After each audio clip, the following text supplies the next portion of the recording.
sucks. The Lost Art with Andrew Cox podcast. Marine Corps League until Valhalla Project Ambassador. Now streaming on all major podcast platforms. Thanks for tuning in to the podcast that's given a voice to our veterans. The Lost Art with Andrew Cox. Hello, my friends, and welcome back to the Lost Art Podcast, that podcast giving a voice to our veterans. I'm your host, Andrew Cox, and today we're having a veteran story. But before we get into the episode, are you enjoying the podcast? And make sure you go to the website. That's thelostart.podbean.com. Go check us out. See what we're all about. There is a merchandise tab. You can go in there and get you a cool shirt. You can get you a hat, a mug. There's all kinds of goodies that you can go in there and get. But help support us in getting our veteran voices out for all to hear. Also, a big shout out to the Till Valhalla Project out there doing some amazing things. If you don't know anything about that organization, go to their website. That's tillvalhallaproject.com. And as always, for you Marines out there, there's a place for you once you get out. That's right. It's the Marine Corps League. Go check them out and join the ranks and just have a good time. That's mcleague.org.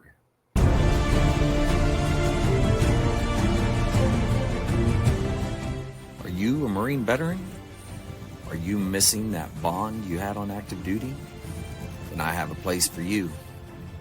Join the only congressionally chartered Marine Corps Veteran Service Organization, the Marine Corps League. Get that brother and sisterhood back in your life. Become one of the fewer, the prouder, a Marine Corps League member.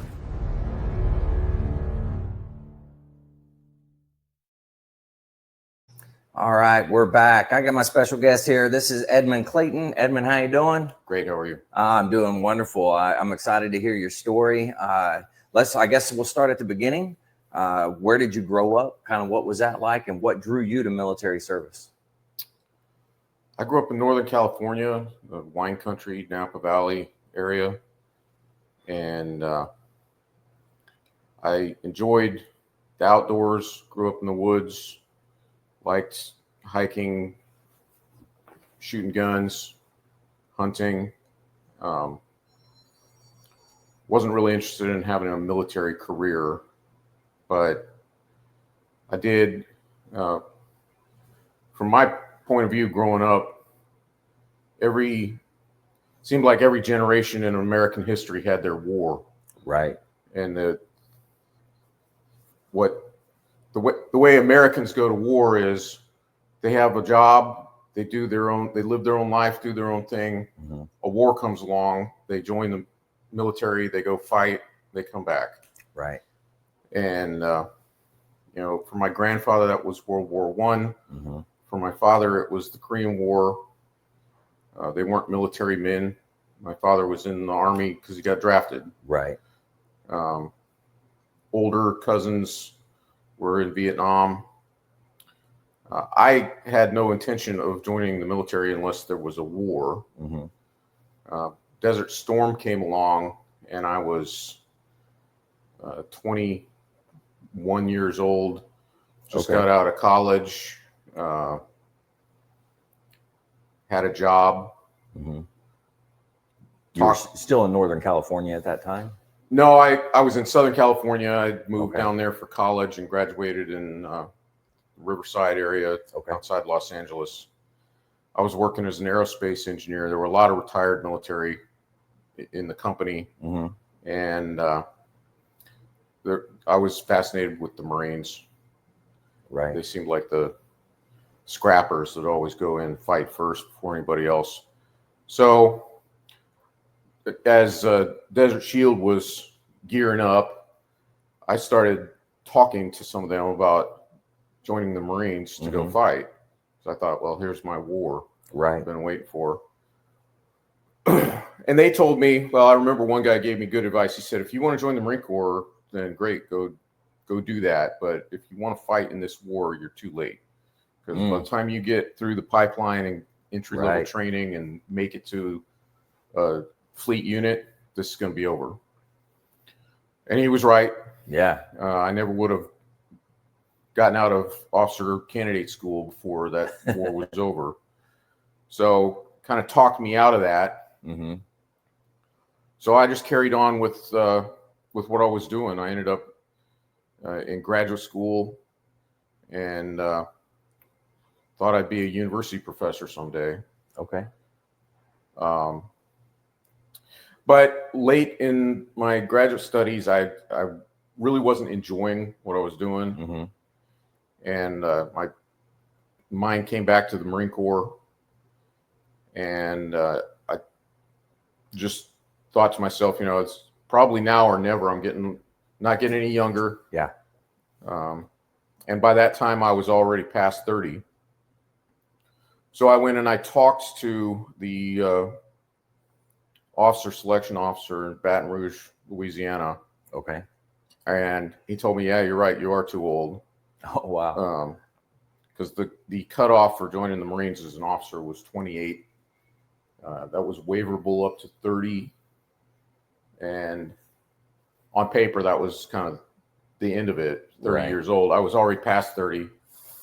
But, everything can be wavered. Mm-hmm. If you go high enough up the chain. In my case, a waiver at my age required a general officer waiver. Okay. So the commanding general Marine Corps recruiting would have to sign off for me to join the Marine Corps. But I decided that's what I wanted to do. Mm-hmm.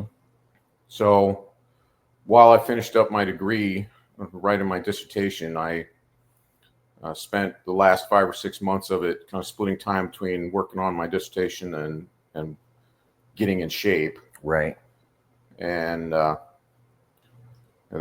he told me the two things that were key were, we're going to make the argument that you've got an advanced degree, and that should kind of count as time against your age over the waiver requirement. Right.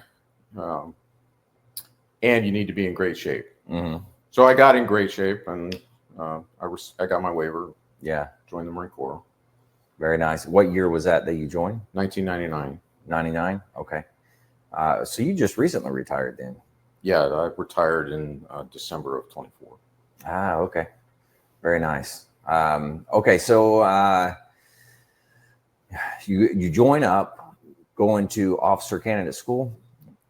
So what was your experiences at officer candidate school?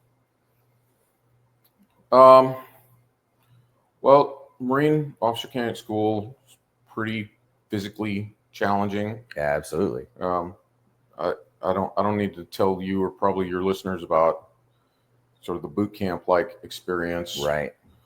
OCS is similar to recruit training, especially at the beginning. Mm-hmm. It's different in that they begin to shift responsibility onto the candidates and put them in leadership positions, and they're grooming them to be officers. Mm-hmm. But at the same time, there's a lot of stress, a lot of yelling, a lot of just constant pressure. Right. Physical and mental. It seems like there's never enough sleep, never enough time to catch your breath, never enough time to get caught up on all your housekeeping chores. Yeah, any of your assignment stuff. Yeah. It's an infraction of the rules to get up in the middle of the night to do anything to catch up. Yeah. And yet, if you got up at 3 a.m, you'd find half the squad bay is awake, putting moleskin on their feet for the next day, or ironing a uniform, or cleaning their weapon, or whatever. So they just kind of looked the other way when it came to that. Yeah, kind of. Yeah. They had a morning rack check at like 4:30. Mm-hmm.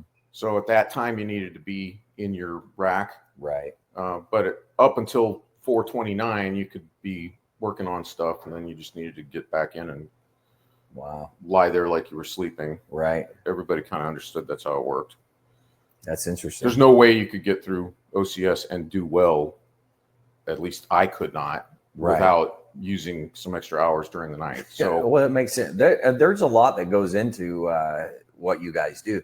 Not to mention the physical aspect of what you do is way more physical than recruit training for enlisted folks. It is the PT physical training right from the start at OCS is more intense than recruit training. Yeah, it's pretty wild. You guys run quick too. Everywhere you go, it's fast. Yeah. they grouped us into ability groups. Mhm. Took the platoon, split it into 3 groups by run time. Right. You took an inventory, PFT, ran your 3-mile run, and then they split the group into thirds according to fastest, slowest, Right. and middle. And I was one of the slowest guys in the fastest group. So I had a pretty fast run time, but I was always really laying it all out there to keep up with that group because I was running with guys that could run a 15 or 14 and a half minute 3-mile run. Oh my God, that's insane. Yeah, I don't know how anybody could do that. But so always kind of hanging on by my fingernails. Yeah. And, another thing that was maybe unique for me was I knew I was there on an exceptional age waiver. I was, I needed a commanding general's waiver to get in. And it was kind of self-evident to me that if I got hurt, I would not be invited back. There were other guys got injured and washed out, and they could go heal and recycle and come back. I saw that, although no one ever actually said it to me, but I just kind of took it for granted. If I get injured, it makes sense. Yeah, I'm not coming back. Or rather, if I tell them I'm injured, I'm not coming back. Oh, right. Yeah. So, that taught me a lesson in keeping it to yourself. Yeah. Right. Now, did you sustain any injuries during that time, or? Yeah, shin splints are pretty common when you commence a program of running and hiking. Yeah. Of that intensity, coming off the street as a civilian. Yeah. And so I had my shin splint issues. By the end of it, I had plantar fasciitis, pretty intense pain in both of my feet. I fell off some pretty high obstacles and strained one of my shoulders pretty significantly. Yeah. And you just had to. Yeah, you just kept pushing through. Push through it. Yeah. You can always throw your hand in the air, and a lot of people do. Yeah. And say, I need to go to medical. But I considered that would probably be all she wrote for me if I did that. It's kind of like a death sentence almost if you did that. Yeah. Now, were there any big moments within OCS, like lessons learned or anything that you took from that? Well, OCS,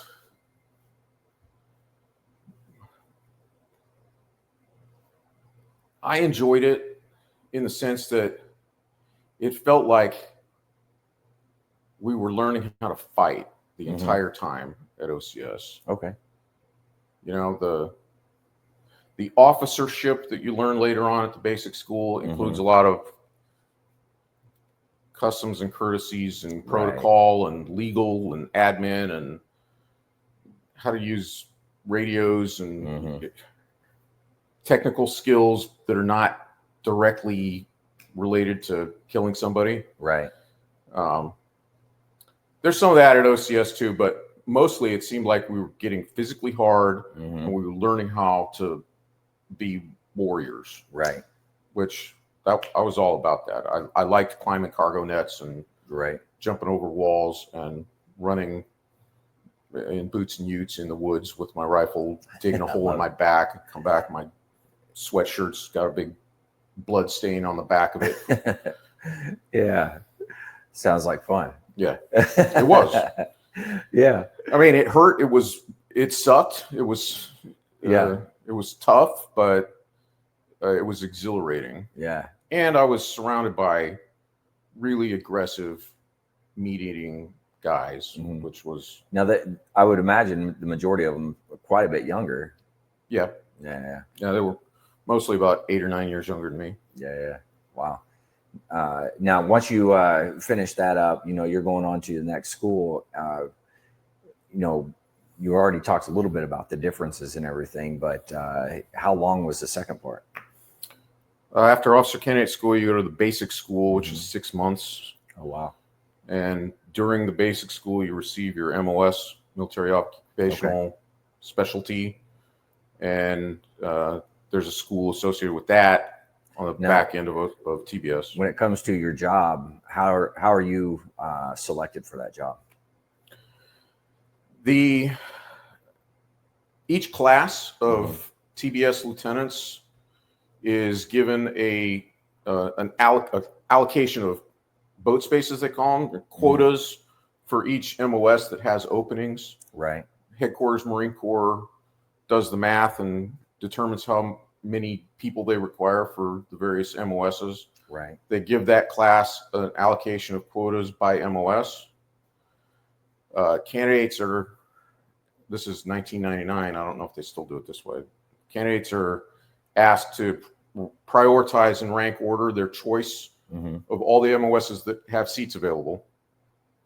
And then the staff platoon commanders and company commander put their heads together. They combine your request with their evaluation of you as a lieutenant, and try to match people where their skills and their aptitude would serve the Marine Corps most really effectively. Your own desires have a lot to do with their choice, right? But they won't put people in jobs that they're not suited for, right? Yeah, that makes sense. So now, what was your top 3 choices? It's hard to remember what my second and third were because the only thing I was interested in was infantry. Oh, okay. I think, I wanted combat. I wanted the infantry, and if I could not be in the infantry, I wanted another combat arms job that was as close to infantry as I could get. Right. So number 2, I think, was artillery. Number 3 might have been engineers, combat engineer. I don't remember what number 3 was. I never really gave any thought to number 2 or number 3. You really just focused on the number 1. The infantry was the only thing that I wanted. Right. And if I felt like if I could do any of the jobs that they had to offer in the Marine Corps, and if they gave me, admin, and I became an administrative officer, or comm, and I became a communications officer, I'll do that well for 3.5 years till my obligation is up, and then I will get out of the Marine Corps. Right. Whereas if they put me in the infantry, this might be something I could do for longer than that. Right. Ended up being 25 years. Wow. Now, at that point, you got selected for infantry. I did. Yeah. Okay. And then at that point, you're going off to the next school, learning your infantry tactics and all that good stuff. Which for the Marine Corps, the infantry MOS school is right there, same place as officer candidate school and the basic school. So you just roll from one to the next, and it's a continuous year of school in one place without having to move. That was another benefit of choosing the infantry. I was already there. I knew the training area is cold. Now, were you married before you got in? I was. You were, okay. And your wife was like, "Yeah, let's do this." She was supportive. Yeah. Okay, well, that's good. That doesn't always happen. So that's really good. Now, as far as your experience, was it the platoon leaders course? Is that what the next one was?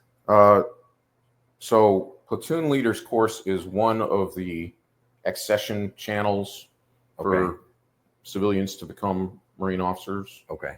And that is a method by which they go to officer candidate school for 6 weeks in one summer between their sophomore and junior year, and then a second summer between their junior and senior year. Meanwhile, they're off at UVA or Virginia Tech or whatever, just civilian college students. They play soldier for 6 weeks, their last 2 summers in college. And then when they graduate, they get their commission. I already had my degree, so I went to a single 10-week course called Officer Candidates course. Okay. And that was just 10 weeks of pedal to the metal. But following the basic school, the MOS school is called Infantry Officer course. Okay. And that's your last entry-level training before you go to the fleet. Right. Now, at this point, where did you get your first duty station assignment? Camp Lejeune, North Carolina. I was assigned to 1st Battalion, 2nd Marines. 1, 2. Okay. Now, checking in, new infantry officer. I would imagine that's a little, I don't want to say scary, but, you're not really prepared for it, I would think, to a certain extent. But, how was your experience walking in?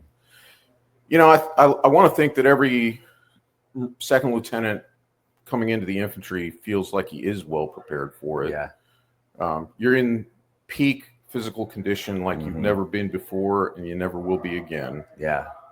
You're a prime, a highly trained athlete in the prime of your physical life. Right.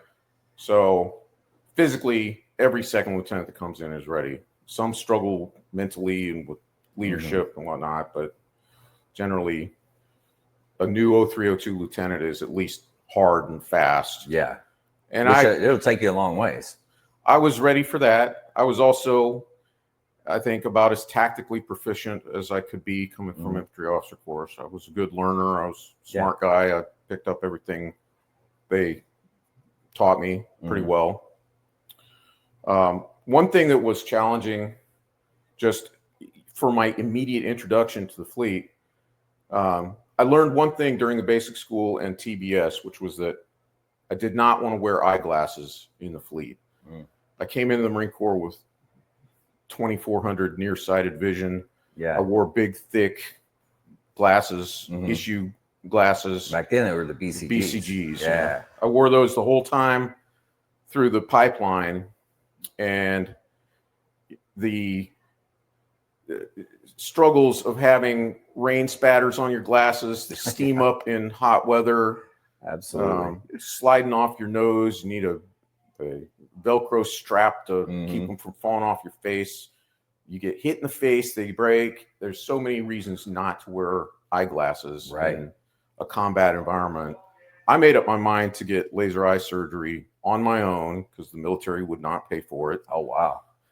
So in between IOC, infantry officer course, and checking into 1-2, I went out town and had LASIK. No kidding. Wow.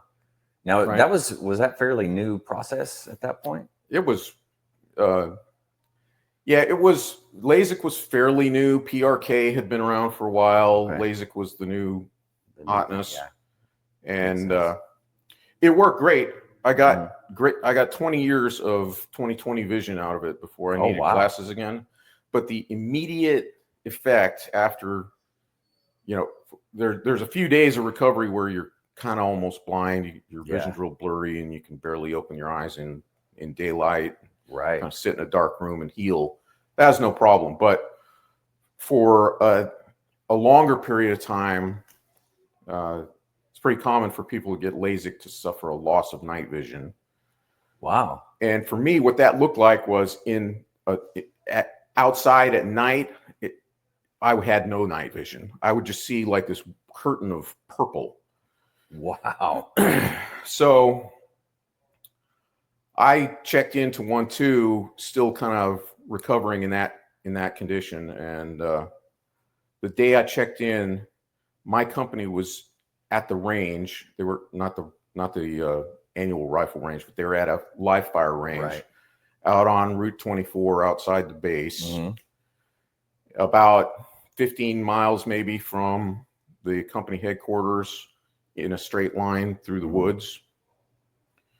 And so the company first sergeant came back to the rear. He assigned a Marine to take me to supply to get my gear. Yeah. And then he loaded me up and took me to join up with my platoon in the field. Oh, wow. And that was day one. That was day one. Oh, wow. We finished the training that day, and the company commander brought us all in and briefed us on his plan for getting us back. In retrospect, I think that this probably was because he had buses locked on and the buses fell through, or he forgot to lock them on. But bottom line is he didn't have any transport for us to get back to the company.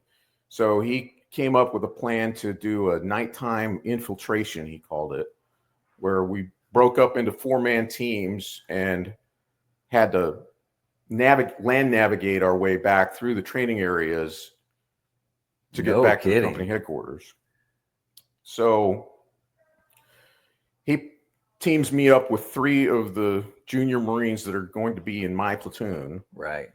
And, we've got our maps and our land nav tools. And I was pretty proficient at land nav. Had no problem with that. The problem was that as soon as we stepped away from the floodlights at that range, I was completely blind. Oh my God. And so, we started walking from the assembly area where he launched us. And the first thing I stepped into was about a 5-foot deep trench in between that range and an adjacent range. I stepped into that and face planted in the ditch. Got up and brushed myself off from that and started heading into the tree line and walked into every tree in my path until I'd beaten myself half senseless. And it was, the Marines they don't know what to do with me. Yeah. This is their new lieutenant. And he's either blind or just drunk or something's just obviously wrong with me. I had to just tell him what's going on. I pulled him in and I'm like, hey, look, here's the deal. I can't see shit right now. Here's why. Yeah. And this isn't going to work. Wow. So please don't judge me as a leader on this. Yeah. But here's what we're going to do. We are going to walk to the nearest road and we're taking the road back. I like it. And when we get back to the company area, we are going to sit out in the tree line outside the company CP for a couple hours until we start seeing other people show up. And then we're going to go in and turn in our gear. Very nice. So that was my day one. That's a very interesting day one. Wow. Well, you made it back successfully. Yeah, we got back and nobody got hurt and we didn't lose anything. And as I remember, someone else lost a little handheld radio that night. Yeah. So the whole company had to go out and look for this lost radio. Oh no. So that took any scrutiny I might have gotten. Was kind of lost in the shuffle with that. Yeah, that's good. Somebody else took the heat off of me. Yeah. Wow. So what was the rest of your experience like with was it 1-2, right? Yeah. Well, let's see, I got there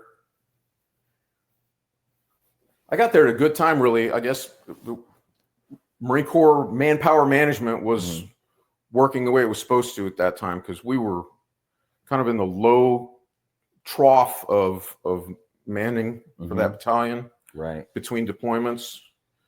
And so we had not begun a workup for our next deployment. Okay. We were at low manning, and fills of Marines were starting to flow in. New officers were showing up. So I got there right at the beginning of what they called the life cycle of the battalion. Right. And I only had maybe 10 Marines in my platoon when I first got there. Wow. So, but they started coming in quickly. So I had the opportunity to kind of be involved in building the platoon from ground zero. And then we deployed 7 or 8 months later to Okinawa for UDP, Unit Deployment Program. We were in Okinawa on September 11th, 2001. So, we were all excited, thought, okay, we're forward deployed, we're overseas, U.S. is going to war. We're going to be right there. Everybody thought we were going to just sharpen our bayonets and go to Afghanistan, start killing stuff. That, of course, doesn't happen if you're in the Pacific. You're not going to Afghanistan from Okinawa. Right. So, we stayed in the Pacific and finished out a normal training deployment. Normal, except that after 9/11, a lot of liberty was canceled. Right. But Now, you had mentioned earlier, we were talking that you guys had security, like reinforced security for the camp. And yeah, I think every Marine everywhere worldwide on any post probably got stood up in some sort of right. guard force Mm-hmm. after 9/11. Yeah. No matter how remote your location and how unlikely a terrorist attack might be, Right. you're standing sentry duty around the clock and running Mm-hmm. roving patrols around your base in Okinawa. So there was a lot of security. We had a LAV parked out by the front gate of Camp Schwab with its 25 millimeter gun aimed in on inbound traffic. And oh man, that's good times. So really, for you guys, you're hoping like, hey, maybe we'll get into the action, and then it was kind of like a letdown. It was. Now I've got to go back after the time in Okinawa. Right. At that point, when you go back, are you doing a workup because you're going to get ready to deploy, or? Yeah, in those days, the Marine Corps and the Navy had a pretty good system. There were more amphibious ships than there are now. And the Marine Corps was able to provide what they called heel-to-toe MEU presence, which meant that there's 3 MEUs on the East Coast. Right. At any given time, one was working up on the East Coast. One was coming back from deployment and standing down. And one was forward deployed. Right. And when the forward deployed MEU was ready to come home, the next one is ready to go out and take its place. So heel to toe presence. And that tempo of MEU deployments allowed the infantry battalions at Lejeune to alternate every other deployment, UDP to Okinawa, and then a MEU. And a UDP, and then a MEU was typical. So every battalion was doing that at that point. Yeah, it was good for the Marine Corps because a lot of officers and enlisted, a lot of Marines got sea experience. Right. And that paid off for us later. We started a MEU workup. We locked on with the MEU, which is lock on. That's the formation of the MEU where all the attachments chop. We drew all the specialized MEU gear sets. We went to a bunch of pre-workup workshops at the schoolhouse in Little Creek. Okay. Staff training on MEU rapid planning and whatnot. That's it. What, EWTG? EWTG LANT, Expeditionary Warfare Training Group, Atlantic. We had also that spring done a CAX, Combined Arms Exercise, out in California, where we'd gone out and done a lot of live fire. After the UDP, I moved from a rifle company to weapons company and took over the 81 millimeter mortar platoon. I got to go to CAX with that platoon. I was able to go to mortar leaders course. So, oh, wow. Now taking over, going from a rifle company, now going to weapons, are you trained in that, those weapon systems, or do you learn it as you're kind of going over? In those days, every 0302 lieutenant in the infantry had a chance to handle and fire pretty much every organic weapon in the infantry battalion during infantry officer course. Not everybody got to fire a tow missile. Everybody got to be there and watch while a tow missile got fired by somebody lucky guy that got picked. Not everybody fired a small rocket, but everybody got to handle one and fire a simulator, and a few guys got to fire a live missile. Right. But everybody shot a 50 cal. Everybody did, got tested on timed drills, gun drill with the machine guns. Everybody learned how to handle the mortars. We weren't experts in mortars. But when you took over, at least.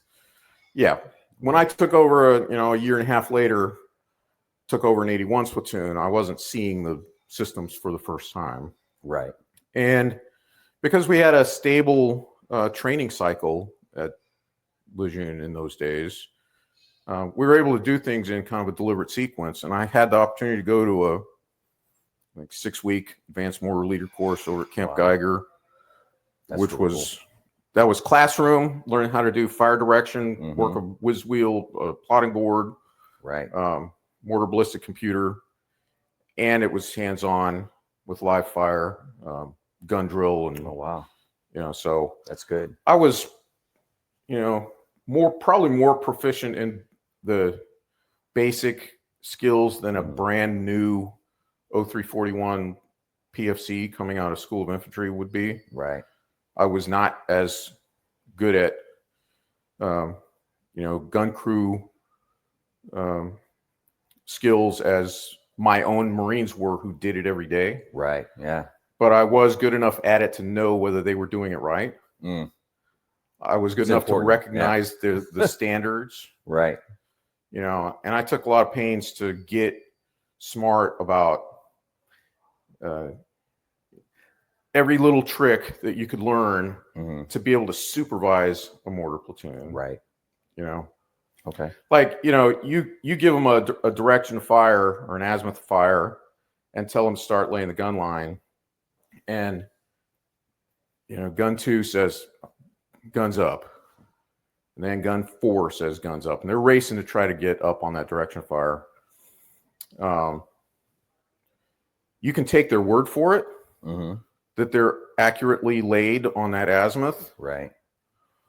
Or you can go over and put your eye down on the scope and try to figure it out looking through the scope the way they do, which is awkward and time consuming. Right. And they know what you're doing when you do that. Right. Or you can just quietly walk along behind the gun line with your compass and sight your compass in on the sight and the aiming stake out in front of them and measure their direction of fire. Right. And if they aren't on their direction of fire and they tell you that they are, you're going to see it. Right. And that makes sense. And they weren't watching you because you're standing behind them. So they don't know how you did that. Right. It kept them on their toes. Little really stuff good. like that. Yeah. Like oh, your gun is up? I don't think so. Why don't you check it again? Yeah. Oh, you're 8 mils out. Yeah. That's what I thought. I like it. That's awesome. Now, did you do a UDP or deployment with the 81s? Yeah, so we locked on with the MEU, and then we punched out for Christmas leave in 2002, and I got a call while I was on leave saying I needed to come back, and our MEU was canceled, and they disbanded our MEU and chopped us back to the division because we were boarding amphibious shipping to go to Iraq. Oh, okay. So again, it worked out well for 1-2 and for me personally, because we were the best manned and equipped battalion probably in the division at that time. Right. Because we were about to you were on the cycle to go. We were at staffing goal for the MEU. We had a full account of gear. Right.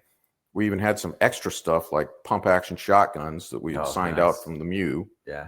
I ended up scoring one of those because mortar platoon commanders back then only rated a Beretta pistol. I didn't rate a rifle, so no kidding. When I got to Iraq, I signed out one of those Mossberg shotguns and carried that.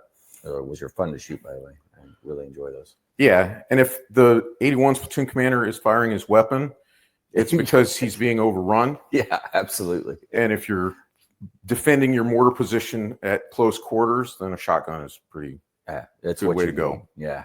So, anyway, we're in a high state of readiness.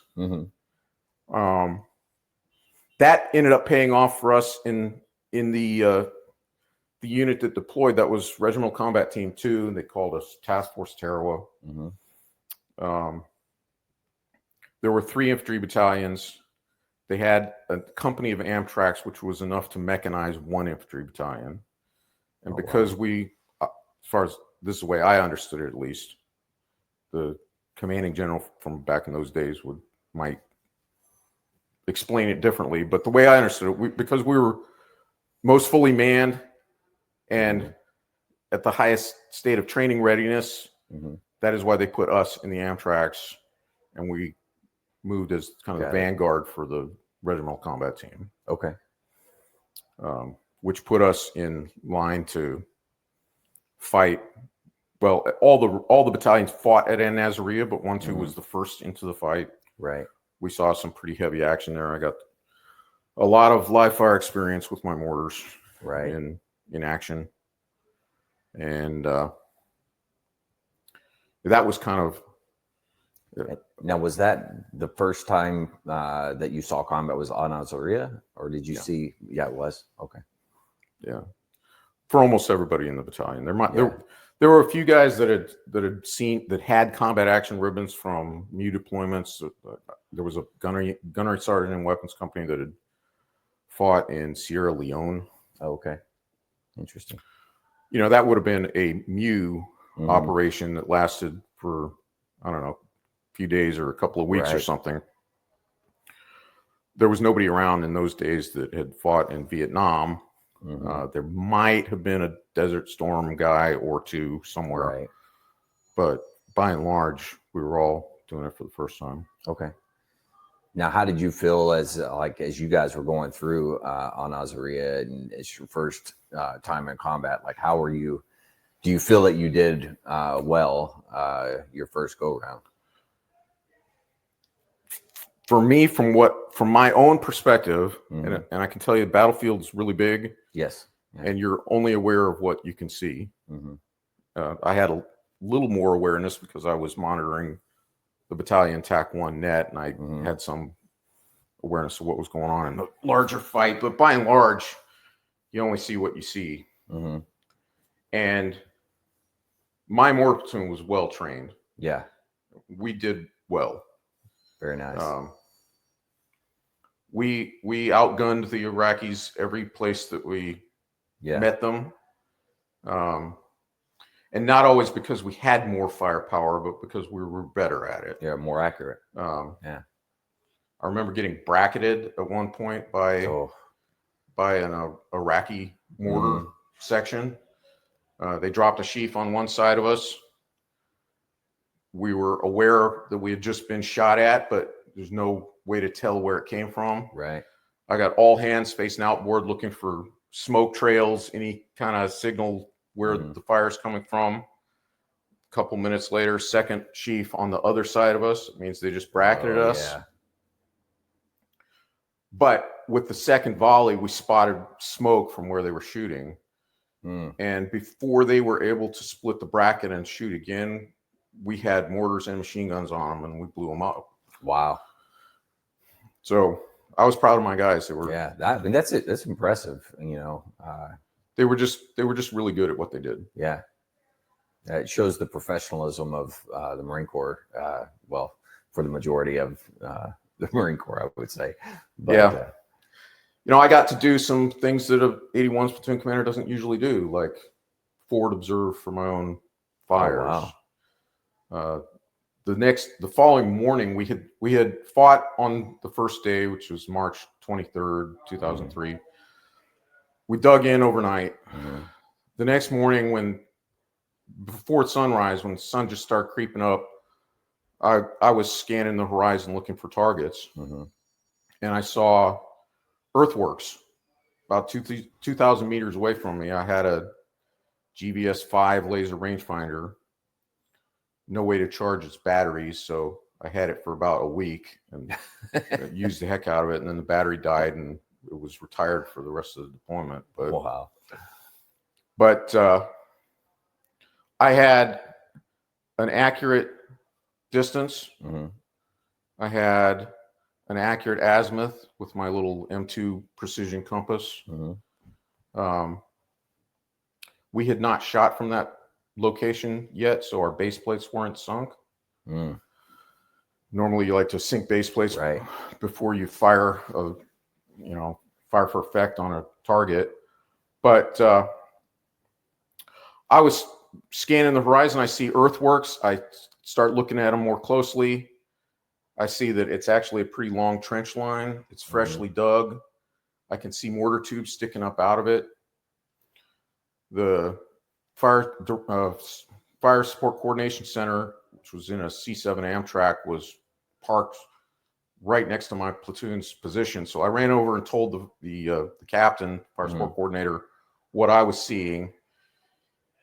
He came over with the artillery liaison officer, and they looked through the binoculars and said, yeah, we got to do something about this. So they ran back into their C7 to start calling for artillery and bring in air. And the goal is to suppress whatever this is before they open up on us.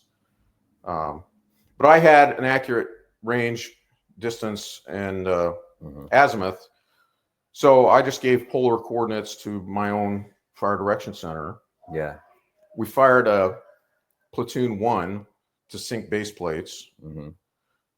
So instead of adjusting with a single gun, I shot the whole platoon in a volley. Oh, wow. And adjusted off of that volley, except it was right on target. Oh, nice. And the trench line was too big for me to cover with one sheaf. So I had 2 sets of coordinates prepared. I gave them both to the FDC. I said, okay, we're going to shoot one of them first. And as soon as when I tell you, you're going to roll the whole gun line to the second set of coordinates. Oh, yeah.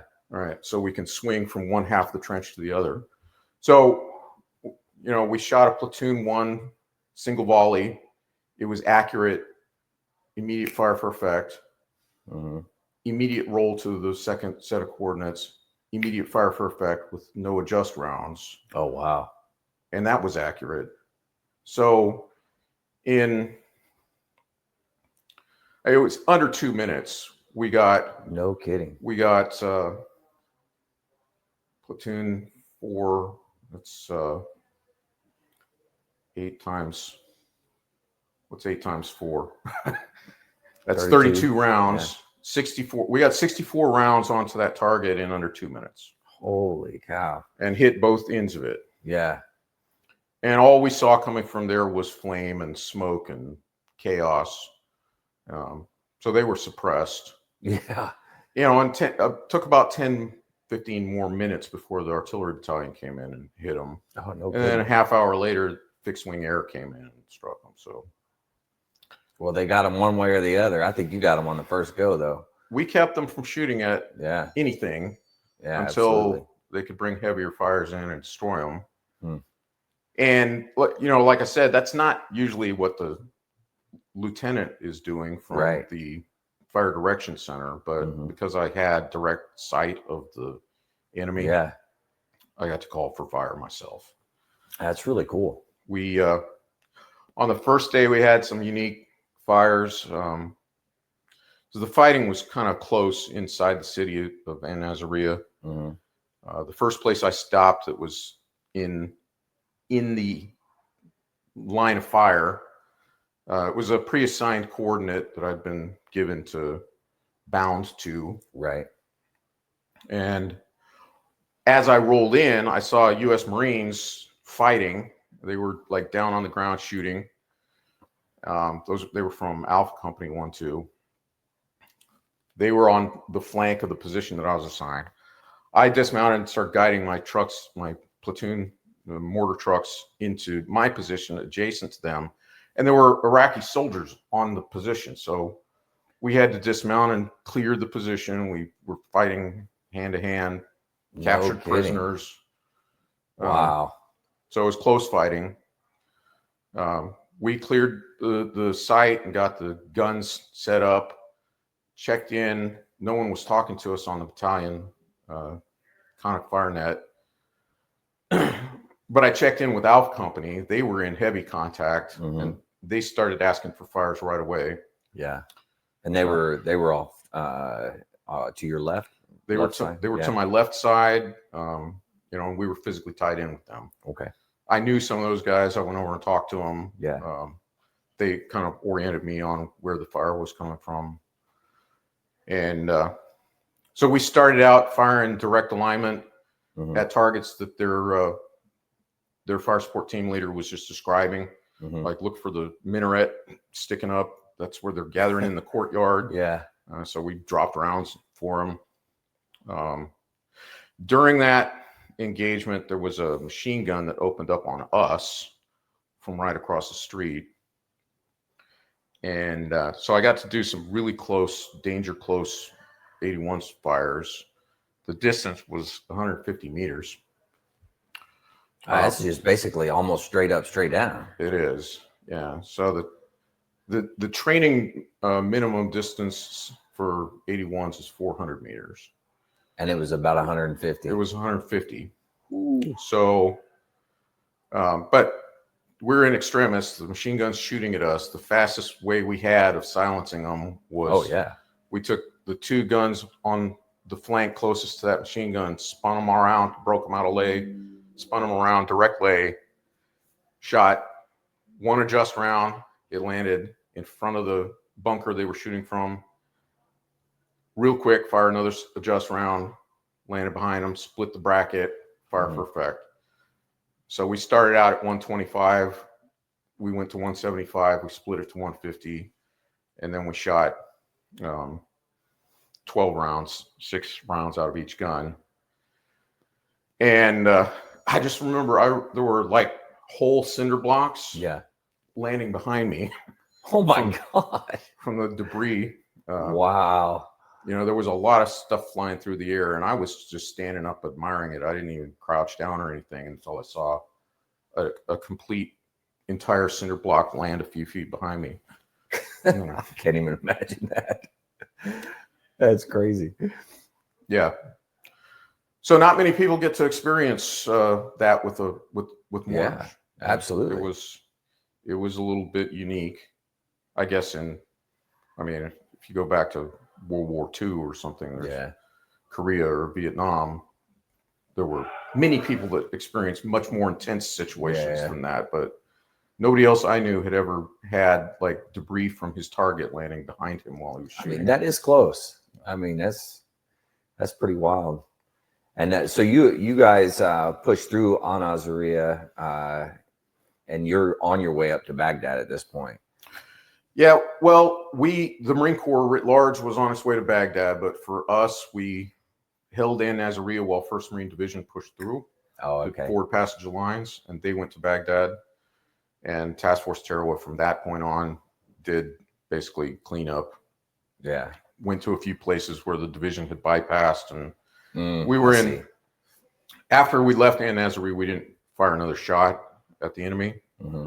We're basically doing, the Marine Corps calls it movement to contact, looking for someone to fight. Right. We found abandoned equipment. We found signs of enemy having been there.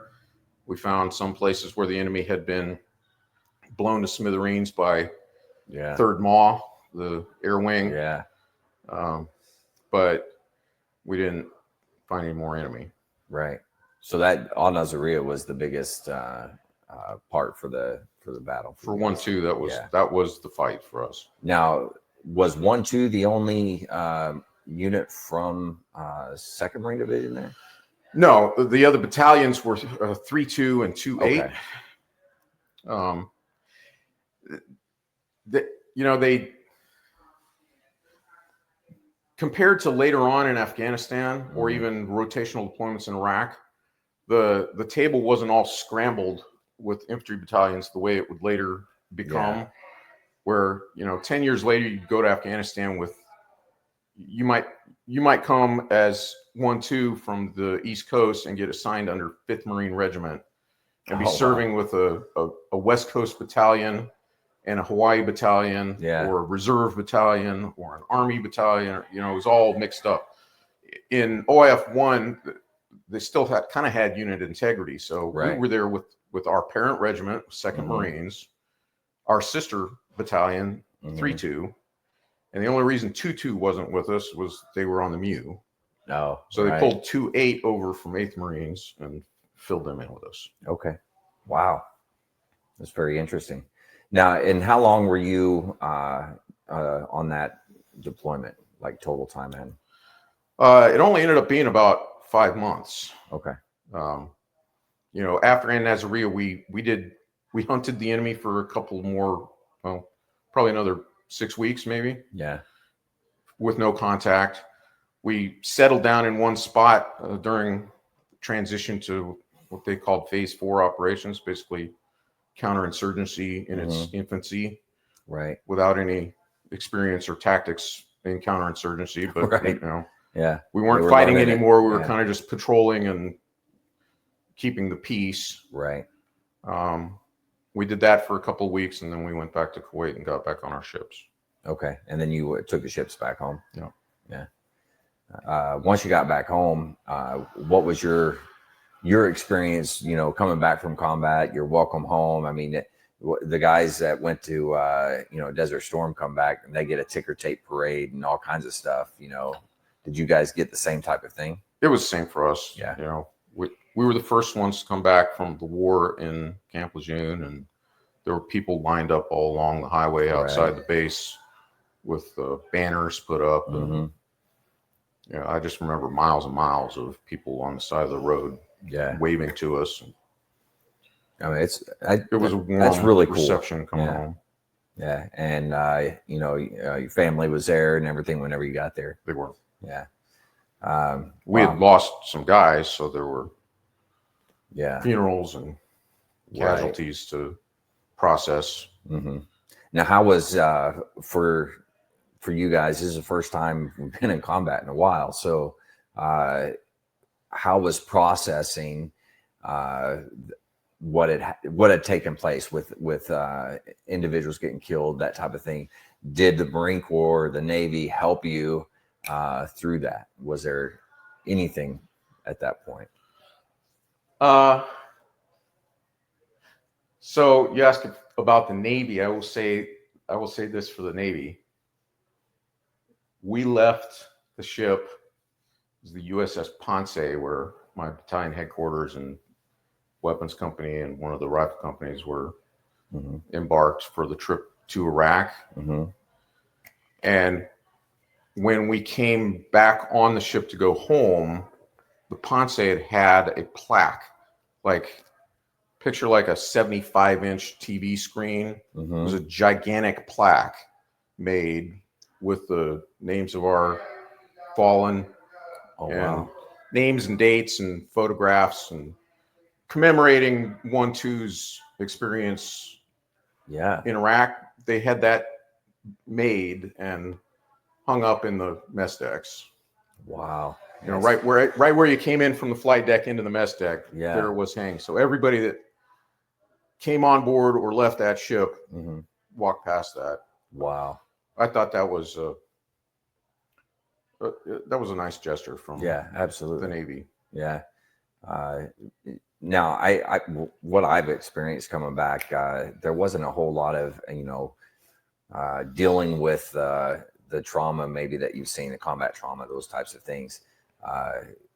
So like, I don't know, therapists and those types of things didn't really happen a lot. No, that whole system wasn't developed like it became later. So the 2nd Marine Division had sent a division psychiatrist, who was a Navy captain, 06, with us. Oh, really? Okay. He sailed there with us, and he was, I don't know where he stayed while we were fighting, but he was there on the ship when we came back. You know, he probably had a little team of corpsmen and stuff working for him, but he was kind of a one-man show. Yeah. Did he do classes and things like that with you, bring you in and talk about stuff or anything? Yeah, I think so. I don't really remember that stuff. Yeah. I don't remember being smothered with Care Bears and hugs the way it was coming back from even a routine rotational deployment where maybe nobody got killed. Yeah. 5 or 10 years later, they would just smother you with, oh, are you okay? Are you okay? Here, let me make you sit through this 3-hour class and do a couple of PowerPoints, and then you're going to have to do a post-deployment survey online with the corpsman, and then come back and do it again 3 months later, and they're going to ask you what kind of bad dreams you're having and if you're arguing with your wife. And there was not a lot of that. You know, we did have 18 guys killed from 1-2 and its attachments, and so there were funerals. Most the men had already been buried By the time we got home, So there were still memorial services. Yeah. And we had done memorial services in Iraq. We did them in the field while we were still still had security out, holding a perimeter. Right. I felt like it was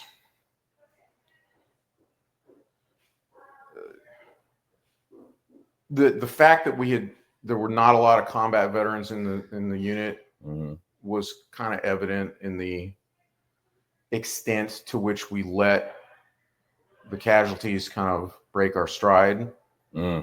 Right. I just wanted to kill more Iraqis. That's what I felt like we were there for. Yeah. I felt like the best way to honor the guys that fell was go kill every last one of the guys that killed them. Yeah. And when that's all over, then we can catch our breath and grieve and have memorial services. But there were multiple memorial services in country. And that's during operations. During operations. And as we made our way back to Kuwait, it seemed like every echelon that you returned to, the first thing they wanted to do was bring 1-2 in and have a big memorial service. Oh, really? So you get back to Kuwait, they're waiting for you with a memorial service. Right. We passed through it, and Nazarene on our way back, we got a memorial service there on the ground where we fought. We get back to Camp Lejeune, and the division's waiting to have a big memorial service. Right. It was a little overwhelming, that part of it. Right. But I didn't. My family wasn't bereaved, so I shouldn't be judgmental about it. Yeah. I think the families need to be taken care of. The Marines that personally knew the fallen need to be taken care of and have the opportunity to grieve. Right. It seemed to me in 2003 like the institution had a lot of showcase grieving with that makes sense. big unit memorial services. And I didn't really like that because I didn't want to dwell on the setbacks. Right. The fact is, we'd gone over there and kicked the enemy's teeth in. Yeah. We crushed them. Every place we met them, we wiped them out. Yeah, absolutely. And like I said earlier, a lot of times we were outgunned, outnumbered. We didn't kick their butt because we had more of everything. We schooled them because we were better than them. And, I would have liked a little bit more of a celebratory take on what we had just accomplished and motivate us to go do it again. Right. Yeah, that makes sense. Now, and then once you guys, you get back, the memorial services, all that stuff. Now it's time to start doing your workups again, start getting prepared and things of that nature. At that point, did you know hey, we're going to go back or we're going to do anything else? Well, the battalion had missed its MEU deployment. So they were slated for another MEU, this time with 24th MEU. They had been with 22nd. So they got put back in the MEU rotation, but that MEU, instead of floating, flew to Iraq and started with the rotational presence in OIF-2. And I was there for a good part of the workup for that, and then I got PCS orders and left the unit. So I didn't make that deployment. And where did you end up going to? I went to the Naval Academy as an instructor. No kidding. Wow. How was that? Well, it was a little culture shock for me coming from an infantry battalion and then being in a Navy command. But I had a degree in physics, so I went there to teach physics. No kidding. So I mean, you're literally professor teaching physics. Yep, that's right. No kidding. And you did that for how long? 3 years. Wow, that's crazy. I didn't realize that that's kind of how it worked. I didn't know that. Well, there are quite a few military instructors in Yeah. all the departments at the Naval Academy. Most of them are Navy. Yeah. Most of the Marines at the Academy, when I was there, were in leadership type positions, call them in the brigade. Right. You know, But not as many on company actual, officers, like instructors, like teachers. as far as academic instructors, there were not very many Marines that were doing that, and none except me in the physics department. Wow. So, well, that's very unique, though. Yeah. Yeah. How many Marine officers usually end up going there? Like, there were probably altogether maybe 25. okay. When I was there, there was a colonel who was assigned as the senior Marine, and a couple of lieutenant colonels, a few majors, lots of captains. And at this point, I was a captain. You were a captain at that point. Okay. Wow. Now, how did you enjoy that experience, being up there and being a professor? Well, I did. Teaching physics was a good time. Had a little bit to do with my experience in the Marine Corps, because I could teach ballistics and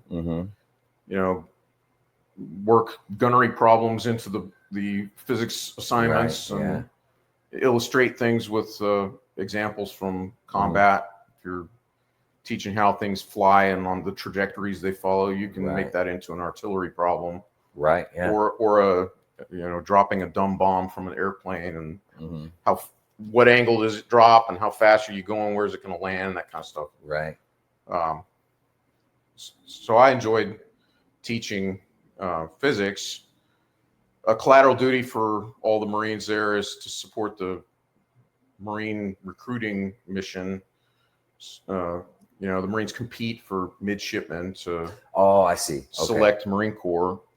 So part of that includes supporting summer training. So I was a staff platoon commander for summer training events in Quantico.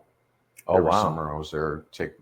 They take midshipmen that are interested in the Marine Corps to Quantico and give them kind of a little bit of a taste of what OCS is like. Not anywhere near the intensity of OCS, but they live in a squad bay. They get yelled at a lot. They do a lot of physical training, and they go to the field a lot. And for most of them, it's a little bit of a shock to the system. So it's good exposure. Allows them to decide whether they really want to be in the Marine Corps or not. Makes sense. So you did that for basically 3 summers then. Wow. Anything else you want to talk about while you're at the Naval Academy, or?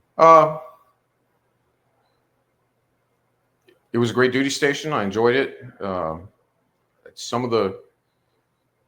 I had observed before I went to the Naval Academy to teach that just among my peers, the Naval Academy graduates seem to include a cross-section of the best Marine officers that I knew. And of the worst Marine officers that I knew. No kidding. They didn't seem to fall in the middle very much. They seemed kind of polarized. Top or bottom. Yeah. And teaching at the Naval Academy, I got to see how the process works for selection and accession to the Marine Corps, and I could see where that effect came from. There were a lot of really, really great lieutenants come out of the Naval Academy, and I enjoyed working with them. And then there were others that really just nobody wanted them. But there are quotas to be filled, and there are midshipmen to be assigned. And between the Navy and the Marine Corps doing this to each other, somebody's got to take this guy. No, it makes sense. You never really think about that, though. That's pretty wild. Wow. And then at that point, then where did you end up going? Because you're at 8 years in at this point. Captain looking at major, or not quite looking at major yet. So the next wicket in a typical infantry officer career is school. I went to Expeditionary Warfare School in Quantico for a year, and then I got orders back to the fleet. and I went to 3rd Battalion, 2nd Marines again at Camp Lejeune. Yeah. Back So to, back to to 2nd Marine Regiment. Yeah. Okay. And they were at this point, then they're doing rotations to Iraq, right? Well, the MEU still was a thing. So my first deployment with 3-2 was the MEU. Okay. And this time we actually floated as a MEU. Oh, wow. Right. I came in with 81's experience from Weapons Company. So I was assigned as the Weapons Company commander, fire support coordinator. We did a MEU. It was a swine flu MEU. So we did a bilateral training exercise in Greece early in the deployment. One Marine came back on the ship and tested positive for swine flu. This is 2009 when swine flu was a big deal. And so we ended up quarantined for several months and spent a lot of time just sailing around in circles out in the ocean. We weren't allowed to go ashore anywhere. That's horrible. How long was that? Several months or? Yeah, 3 or 4 months. Oh my God. We were unable to get off the ship. The small decks didn't have any cases, so they were able to go ashore and train and have liberty. But nice. on the big deck, we were stuck on the ship. That's horrible. So got a lot of PT, read a lot of books, watched a lot of movies. Yeah. Took a lot of naps. Lots of naps, I'm sure. Yeah. Wow. But we came back from that deployment December of 2009. I was just in time for the birth of my daughter in January of 2010. Oh, wow. And I was still in the hospital with my wife and daughter. She was maybe 2 days old and hadn't been discharged yet. She had an infection, some complications. They were both still in the hospital. And my company XO called me and said, "Sir, we need you to come in. We're packing up to go back on ship." I was like, "What the hell? I'm not coming in. Fuck you." He said, "No, really, they're sending us out again." And I had not been following the news because the baby. I wasn't watching TV, so I didn't even know there'd been an earthquake in Haiti. But Haiti had been hit with an earthquake, and our MEU had just gotten back. We hadn't decomposited yet. Still had all our people. So again, it was it was the most ready unit in terms of manpower and materiel. Right. So they put us back on ship and sent us to Haiti. So now, how long had you been back? Several weeks or about 3 weeks? Yeah. Okay. So, I think it was about 3 weeks. So your wife, kid's still in the hospital at this point, and you went back immediately and got on a ship. Yeah. So you weren't even there when they came home? No. Or, oh, wow. No, my mother-in-law came down from New Jersey and backfilled me, helping my wife out. Yeah. And I got back on ship and went to Haiti. Wow. Now, what was that like going into Haiti and seeing all the destruction from the earthquake? Well, it was pretty messed up, especially in Port-au-Prince in the city. We were based out in a more rural area where there were small towns, and the earthquake damage was less. You were dealing with a combination of some direct destruction from the earthquake combined with a baseline of extreme poverty, combined with a disruption of whatever essential services existed before. That's now disrupted. So there was really no law and order or any kind of authority. So, the main thing we had to do when we first arrived was delivering immediate relief supplies. The USS Baton had a lot of stuff on board, food, water, stuff like that. They put infantry battalions ashore to figure out how to do that. And, where we employed our infantry training, I guess, was in spanning out across the countryside and looking for where is this aid needed. developing kind of an intel picture of where are there Haitian medical providers, little clinic here, a doctor that treats people out of his own house over here, a hospital over here that's actually a building called a hospital, but there are no doctors inside at all. We're scoping all that out and trying to identify, okay, we've got a bunch of medical supplies. Who can we give them to? Right. Meanwhile, we're meeting up with non-governmental organizations, NGOs that got there before we did. Right. And coordinating with them, getting intel from them. Wow. Who needs help, and where can we provide assistance? We did things as simple as just digging out an orphanage that had the roof had collapsed. They had a bunch of rice supplies that were buried under rubble. So nothing to feed the children. We had a lot of guys. Yeah. And, just two-handed manpower to come over and move rubble. Move it. Yeah. So we dug out their supplies. Later on, we moved some of my company I took into Port-au-Prince to the port where the UN World Food Program was unloading rice bags and distributing them to Haitians directly. The manner in which that was done was they passed out tickets they gave out bulk tickets to the local officials. Wow. The local officials distributed them to citizens. I'm sure there was no graft or corruption involved in that. No, not at all. Yeah. The rule that was established was that the rice was only given to women. And as it was explained to me, if you gave the rice to a Haitian man, it was hit or miss whether his family would see any of it. He might just sell it on the street. Right. So if you want the children to eat, you give it to his wife, not to him. Yeah. That's the explanation I got from a Haitian. Oh, really? Yeah. Wow.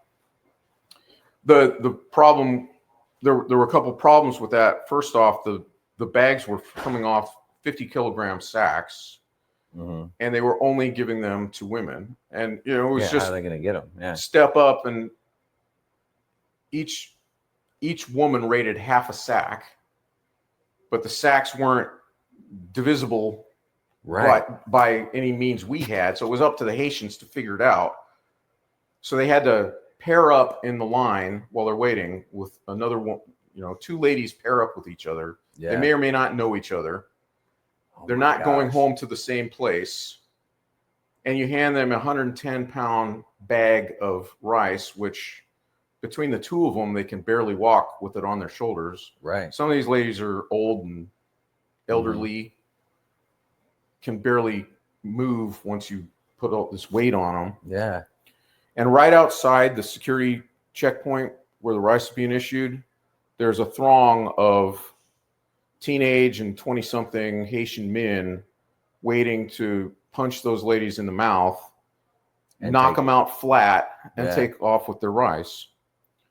So finally, we got a task that felt like it was really a Marine Corps task for me. We weren't, going to Doctors Without Borders and asking them if they needed medical supplies. We were suppressing lawless behavior from malicious thugs. That's just wild. So at that point, you're basically protecting the women as you're trying to get home. Yeah.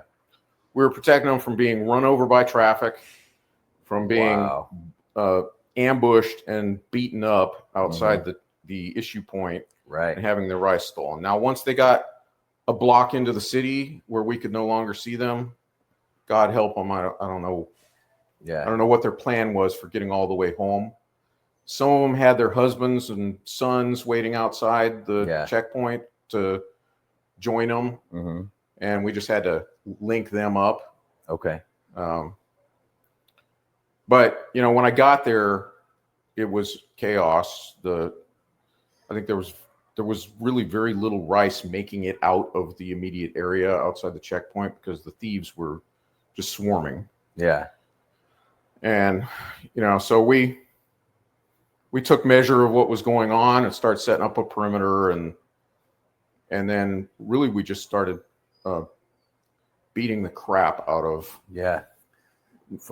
forcing wrongdoers. Yeah. Forcing them to get back and, there was no clear mechanism for detaining them. Mm-hmm. If there was no Haitian authority to turn them over to, if we detained someone, we'd have to hand them up the chain of command to the MU, and the MU was not taking mass numbers of Haitian, petty thieves. So I really had no recourse to discourage a thief from, viciously assaulting some little old lady and taking her rice, except to assault him even more viciously. And do it where everybody else could see it. Yeah. And I don't know how you do this nowadays. This was 2010, and there were not a lot of cell phones. I don't remember anybody making video of us. I don't remember seeing us on the news. That would make a pretty shocking news headline now with no context behind it. Yeah. If you just saw a half dozen Marines just gang stomping some Haitian man with no context, you wouldn't understand that, okay, the reason this is happening is because there were actually 5 of them, not just the one. Yeah. And they just moments ago knocked a 9-month pregnant woman flat out cold, unconscious on the ground, and took a backpack full of rice off of her back and then ran straight into our arms as we swarmed in on them. Yeah. And we wore them out. Yeah. How would you explain that now? Because that wouldn't make it on the news. All they would see is Marines brutalizing this guy. And there's no news service that's going to go out of their way to make it look favorable for us. Yeah. But anyway, Marines like fighting, and my guys, I don't think their morale was ever higher than after that mission. It was a clear case of good versus evil. We were helping people that needed help. We were beating the snot out of people that were really just bad. Very deserving. Very deserving. Yeah. There was nobody there wagging their finger at us or telling us not to do that. I understood there was risk if we killed somebody, or there's going to be accountability if we go too far.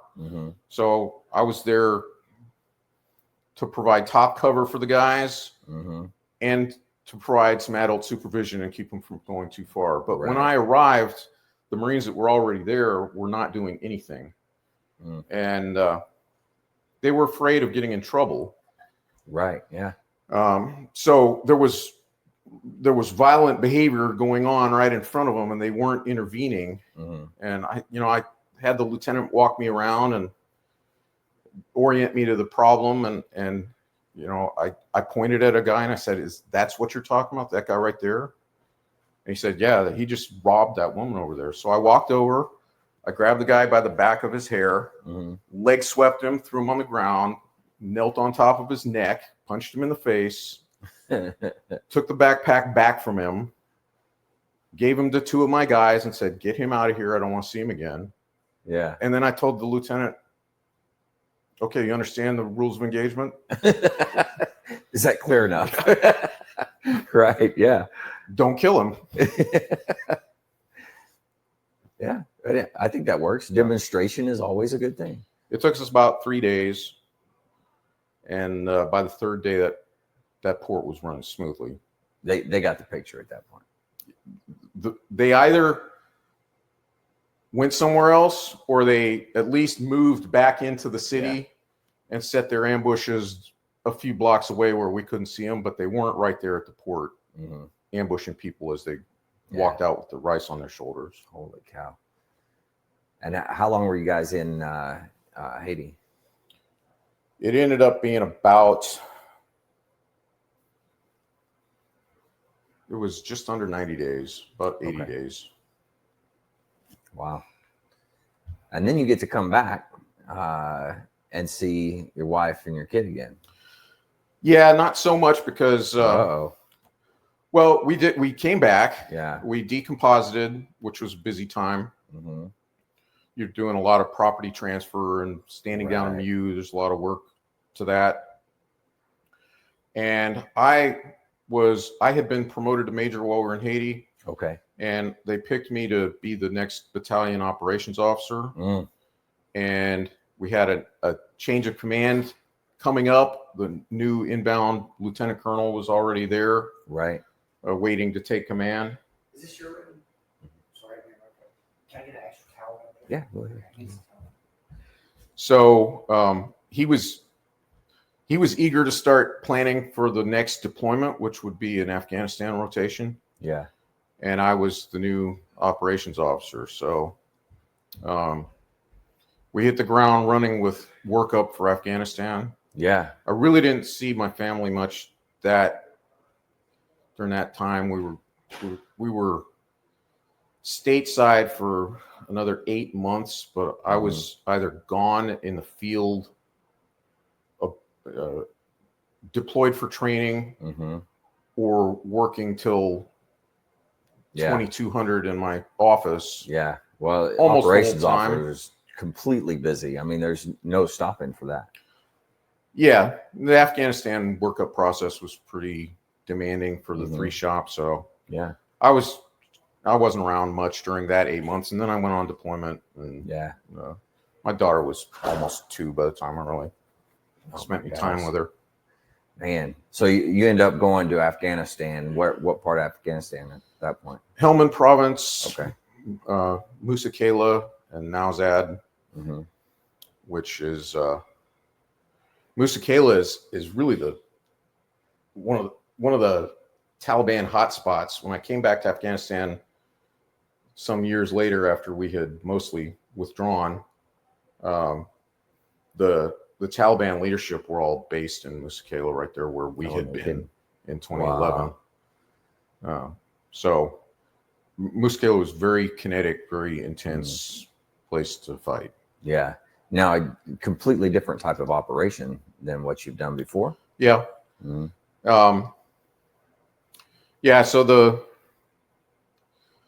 the ground had already been taken. By that time, the British had been there for a long time. Right. And several Marine battalions had been rotationally deployed through that same area of operations. And, the clearing and seizing of ground had mostly already been done. Right.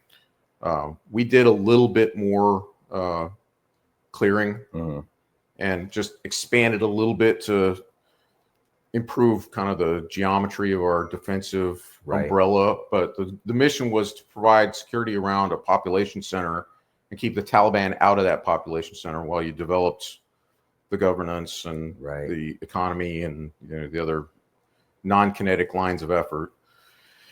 The battalion commander and his staff members kind of led those other lines of effort.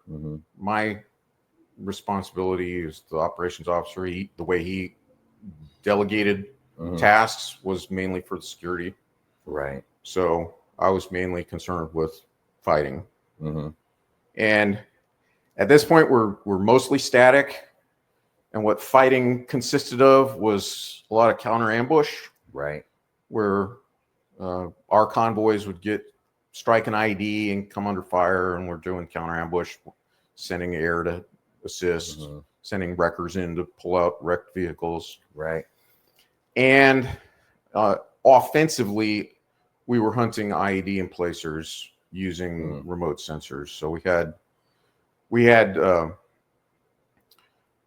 high fidelity cameras on towers around our bases. We had some that were balloon borne. We had some aviation assets that would come in intermittently and provide intelligence, surveillance, and reconnaissance, ISR. Right. And using those feeds, we would hunt Taliban on the ground. Right. And then strike them with fires. So by that time, the authority to release supporting arms ordnance was restricted to 04 and above. Oh, really? I don't know if that was theater wide or if it was just in Task Force Leatherneck, but in our area of operations, where doctrinally the captain, fire support coordinator would clear fires. Now it was restricted to a field grade officer, which that meant one of three. There was the battalion commander, the battalion XO, and me, the battalion operations officer. Wow. The CO and the XO were usually doing other things, like mentoring the district governor. Right. Yeah. A lot of the political aspect of things. Yeah. So I was in the COC clearing fires and planning operations. Holy cow. Which is pretty stressful job, huh? I guess you'd call it that. I didn't perceive it as stressful. I mean, not nearly as stressful as like being on vacation and losing your wallet and not knowing who to call and you know, the stress of the unknown of everyday life situations that bothers me a lot more. This was not stressful in that way because the actions were usually clear and well understood and foreseeable. You know, when there was contact, that's not foreseen per se, but your methods for dealing with it, your battle drills are well understood, and we were well trained and proficient. And, that's good. you know, combat's always got a certain simplicity to it that real life lacks. Just the fact that at Camp Lejeune, if you sign an expenditure report and there's 50 rounds of 5.56 that turn up unexpended after you signed your expenditure report, that's like end of the world kind of crisis.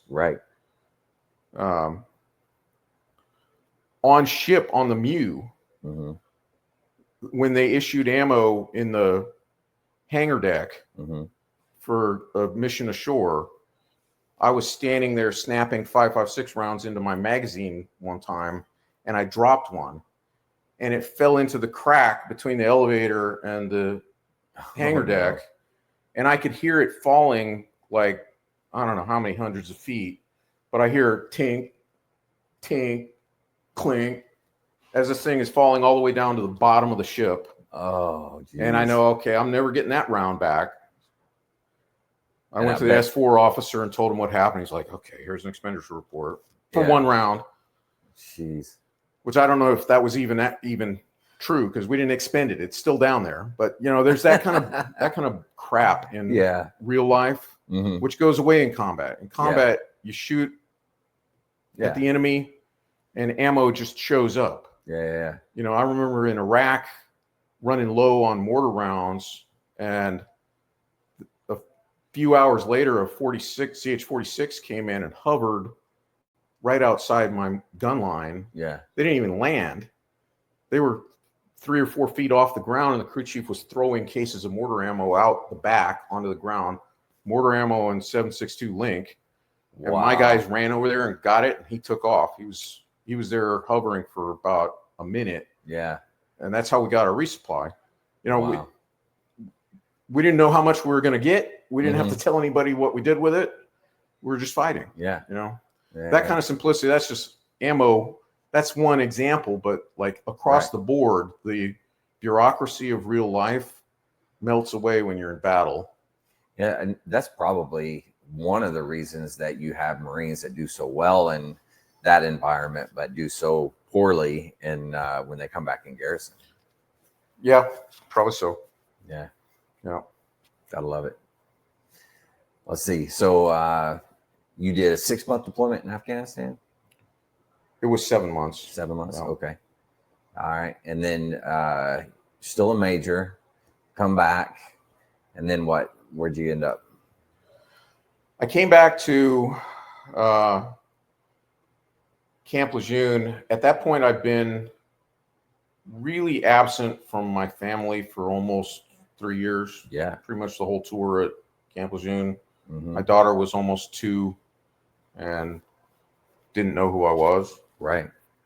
So my priority was to ask for an assignment in the Quantico area. That's where my wife lived while I was in 3-2.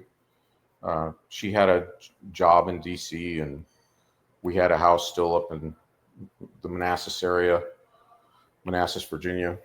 So I told the monitor I need to go to Quantico. I don't care what you assign me, but I have to go to Quantico and be with my family and live in my house. Yeah. Or I'm done. Mm-hmm. And so he got me orders to Marine Corps Systems Command. Okay. That's buying stuff for the Marine Corps. Right. Nothing real exciting to tell about that assignment. It was, but I'm assuming you at least got time to spend with the family more. And I did. Like that. Yeah. I had time to spend with the family. We had another child. Mm-hmm. It was good stateside time. Yeah. It was not a career enhancing tour. Neither had the Naval Academy really been career enhancing, but they did. The Marine Corps really all through my career always gave me the assignments I needed at the time for what I wanted to accomplish. Right. If they had taken me out of 3-2 and assigned me to a recruiting station job, I don't think I would have been able. I mean, my marriage would have definitely not survived. Yeah. And I just wasn't a good fit for that job at that time. I needed something a little bit more domestic. Yeah, that makes sense. So it was good for that. Other than that, you're buying stuff for the Marine Corps. It is what it is. I learned why it's so hard to purchase something through government contracting. It's a pain in the butt to purchase things. Yeah. After that, I went to School of Advanced Warfighting. Was trained as a planner. That comes with a payback tour. I did that at McCittick, Marine Corps Combat Development Command. Okay. I was assigned. Where's that at? That's in Quantico. Quantico. Okay. So that was good. Also between Syscom, school, and my next assignment, I had 7 years of stability in Quantico. Yeah. Did you get promoted during that time? While I was on that payback tour, I got promoted to lieutenant colonel. Okay. During that time, I also started to really feel my age. Mm-hmm. I was 32 when I got my commission as a second lieutenant. So now I was, I guess pushing 50, and a newly selected lieutenant colonel. I really did not feel physically like I would be a good fit for being a battalion commander. Yeah. I wouldn't be able to do right by the Marines in an infantry battalion in a command assignment. So for the rest of my career, I pulled my name out of the hat for command selection. Okay. Which meant I was committing myself to retiring as a lieutenant colonel, which I was fine with. Now, at that point, when you got promoted to lieutenant colonel, how many years was it that you had in? That was like about 18 years. Yeah. Okay. So from the Ellis group in McCittick, where I did my planners tour, I went back to the fleet. I did not desire to compete for battalion command. So I asked for orders as a regimental executive officer. Okay. And I got assigned to 6th Marine Regiment. Oh, okay. So I was the XO for the regiment. That job mostly involves helping infantry battalions within the regiment prepare for their deployments, Right. with their material readiness, their property accounts, their legal and their admin. So I got schooled up in all the ways of doing XO business. During that tour, the 6th Marines headquarters was slated to serve as the headquarters element for Task Force Southwest, which was the last Marine Corps mission in Afghanistan. Okay. More or less. There were a couple little odds and ends in country, but by and large, the last battle space owner in Afghanistan that was dropping bombs was Task Force Southwest. Okay. This was 2019. Mm-hmm. And for the manning document for that mission, they pulled people in from outside the regiment for certain jobs. They put a 1-star general on top of it. Oh, wow. They brought in an outside officer to be his chief of staff. They really didn't need the regimental XO. Mm-hmm. And the model at that point had been for the regimental XO to stay behind and kind of mind the store back at the regiment. Right. In our case, our regimental commander felt like he had enough leadership in the headquarters element to, with a couple of captains that were staying behind. Mm-hmm. All of our battalions chopped to adjacent regiments, so there were no battalions to supervise. Right. So really, it was just a little headquarters company element. Mm-hmm. You know, maybe 100 Marines and a property account, and he had enough leadership there that he didn't want to leave the XO behind. So they took me along as the future operations officer for call it the J5. And that aligned kind of with my training as a SAW planner. Mm-hmm. So I had a hand in planning the deployment and then redeployment of Task Force Southwest. And while we were there, that was a time when the Resolute Support headquarters, responsible for the whole theater, was planning a major drawdown of U.S. forces in Afghanistan. Mm-hmm. We didn't know it was going to end completely on any given date. Right. That came after election and change of leadership in Washington, but we knew it was going to shrink a lot. Right. So a lot of what I did there turned into planning for large-scale retrograde of Marine Corps equipment, to leave behind as little as we could. Mm-hmm. And I think the Marine Corps did a pretty good job. You see in the press, a lot of grumbling about all the equipment we left behind. Mm-hmm. I can't speak for every unit in theater, all the Army units and whatnot. Mm-hmm. I don't believe that the Marine Corps left a lot of equipment behind. Yeah. Well, the Marine Corps doesn't typically do that. No, we don't. We were, a year and a half before that withdrawal, we were leaning in hard to bring back our equipment. Yeah.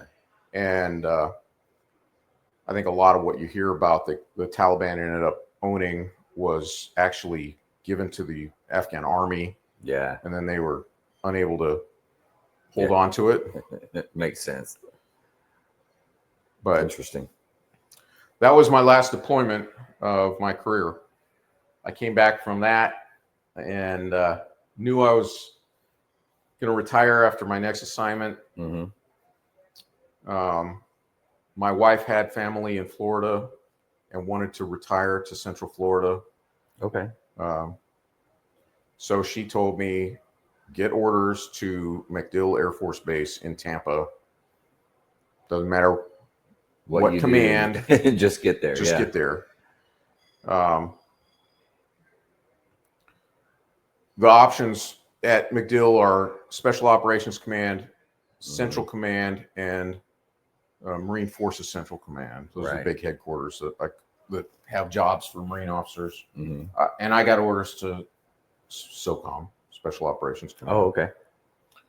So I served as a planner and a deputy division chief in the J5 at Special Operations Command for 3 years. Now the J5, that's you're talking MAGTF planner type of stuff. Is that right?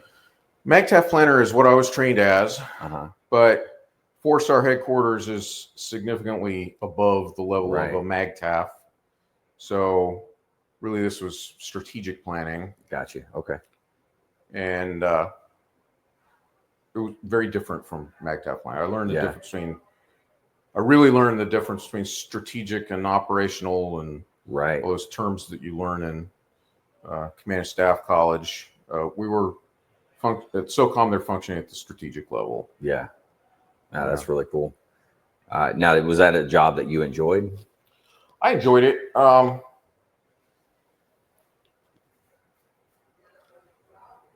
I gotta say, selfishly, one thing that was really beneficial about being assigned at SOCOM was that the environment was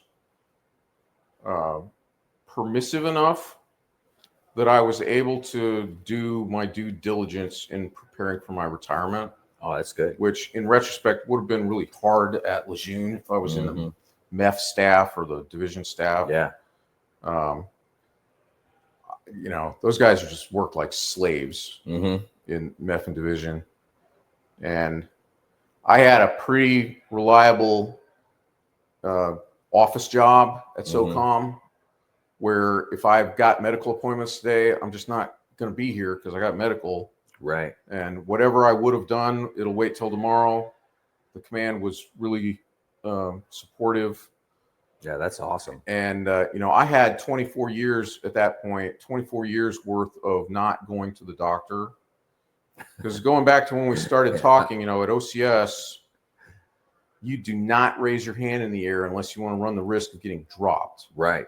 Well, guess what? Once you get to the fleet in an infantry battalion, you don't, as an officer, I felt like you don't raise your hand in the air unless you want to run the risk of somebody else getting your platoon or somebody else taking your company, or the battalion goes to Haiti and leaves you behind. Right. So little boo-boos and aches and pains, you just like, that's like Fight Club. You don't talk about it. Right. And so I had, you know, this 24-year hole in my medical record where all there was shots and, you know, a couple of sick calls when I had like pneumonia or something. Right. But so now, you know, all of my orthopedic issues and TBI and hearing loss and everything else was really undocumented. So for the last 2 years at SOCOM, I spent a lot of time going to doctors and documenting my medical record properly. You know, I know a lot of guys that did all that in the last month before they, I don't know how in the world, retired, and you know, well, they come away without their benefits. Is true. That's how it works. Yeah. You can do nothing and just let your retirement date creep up on you and slap you in the back of the head, and you'll still get out, but you're not going to get the benefits that you would have gotten if you'd have done all the legwork. Yeah, I was just kind of the same way. My last couple of years was I was able to go to medical and actually work on it and do the stuff that I never really tried to do. Yeah. That was big for me. Yeah. And obviously it helped you once you got out with the benefits and stuff like that. It did. Yeah. Very nice. So that's it. That takes us all the way up to today. And now what do you do after the Marine Corps? What are you doing? Well, you know, the tricky thing about the VA and, you know, disability claim and all that is you don't really know what your take-home pay in retirement is going to be until they settle your claim. So on the date of my retirement, I didn't know exactly what I was going to be receiving each month. I knew what my retirement would be. Quite a pay cut from active duty with BAH. Very much so, yeah. So I thought I was going to definitely need another job. But before I got around to finding one, I had sold back some leave. I planned on taking a month or two off and catching my breath. Right. Before that money ran out, my VA claim came back. I was adjudicated 100%. Nice. Yeah. The stipend is enough combined with my retirement that my income's not that much less than it was on active duty with BAH. Very nice. So budget wise, I can afford to do whatever the heck I want. Mm-hmm. And the thing is, when we moved to Florida, I knew I was staying there after retirement, so I wanted the biggest piece of land I could afford. Right. We bought 100 acres of land. Oh, wow. And it just turned out the property we found that had that acreage was also a cattle ranch, had some cows on it. So, I wasn't specifically looking to get into ranching or livestock, but they were there. Yeah. And so during my whole tour at SOCOM, I was running a cattle ranch on the side. Very nice. Not really putting much time into it, but I was a cattle rancher. Now I'm retired from the Marine Corps, and you should kind of that's what I do. Yeah. I run my ranch. Very nice. Yeah, and spend time with family. That's right. Yeah, as it should be. I run it together with them. Yeah, that's good. Well, we get to the end of the podcast, and I always have these rapid fire questions. Okay. So I'm gonna hit you with these real quick. All right. What is your proudest military moment? I think that would be what we talked about it. That would be the morning of the second day in Nazaria, when we looked out across the battlefield and saw enemy aimed in on us, and my platoon hammered those guys before anyone else was able to do anything about it. Yeah. And prevented them from shooting at the rest of the battalion while we called in heavier fires. Nice. All right. What's your most embarrassing military moment?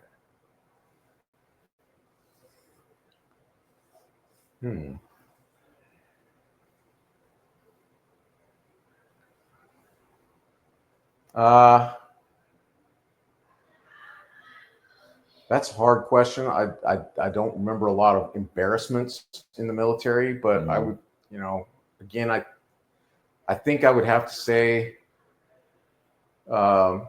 we talked about it already. It was when the battalion was tasked to go to Haiti, and my daughter had just been born, and I got called back from the hospital. The battalion commander brought me in and told me, "You don't have to come if you don't want to. You can stay home with your baby." And that was, I guess, embarrassing. It definitely made me uncomfortable. Yeah. Like, what are you saying? Like, you don't need me? Yeah. You got somebody else better to lead my company? I definitely do not want my men going to Haiti while I stay back and snuggle with my baby. I can arrange, even on short notice, I can arrange for her to be taken care of. So nobody's getting shot at back here at Camp Lejeune, and I'm fit for duty and ready to go on deployment. And I don't want to get left behind. That makes sense. All right. If you could be one military leader for a day, who would it be? Alexander the Great. Ooh, that's a good one. I'm not saying I would be capable of filling his shoes, but if you're going to give me the whole package of skills, Alexander the Great. Yeah, that's a good one. Just an unstoppable badass. Yeah, absolutely. Incredible. All right. If you could change one rule in the military, what would it be? I'd get rid of the Marine Corps prohibited activities and conduct order. The PAC order. Yeah. That is a malignant, cancerous tumor I am on so good order glad. and discipline in the Marine So Corps. glad somebody else sees it that way. That order empowers the lowest, least productive, least useful, most malignant member of the battalion or regiment or unit to cause leaders all the way up to the general officer level to dance on a string to deal with whatever crap he chooses to throw at the wall and see if it sticks. Oh, yeah. Yeah. It just enables the lowlifes of the Marine Corps to exert a disproportionate influence that they do not deserve. I wholeheartedly agree with that. Yeah. Gotta love it. What is one skill or lesson that you learned that you still use today?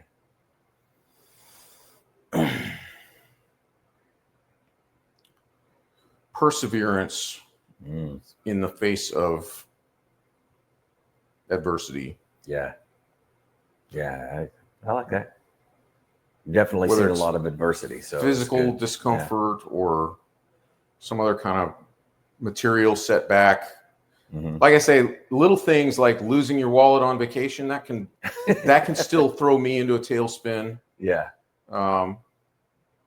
But running my ranch, if livestock die, the well breaks down, a hurricane comes in and drops a tree on the house. Yeah. There's a lot of adversity, and it doesn't even make my pulse rate rise. Yeah. Because I've seen a lot. Yeah, absolutely. Worse. Yeah. All right. This one's strange, but in the zombie apocalypse, what would be your weapon of choice, and what anthem would be playing?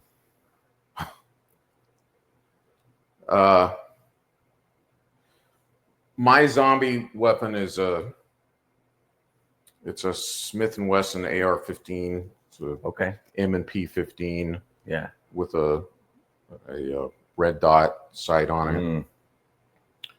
And just I was never in love with the M16, but I spent enough years with it that it's just second nature. And so you got proficient with it. An AR-15 platform is just like putting on an old pair of slippers. And I would, if I had to fight off the Russian horde, that's what I would reach for. As far as anthem, I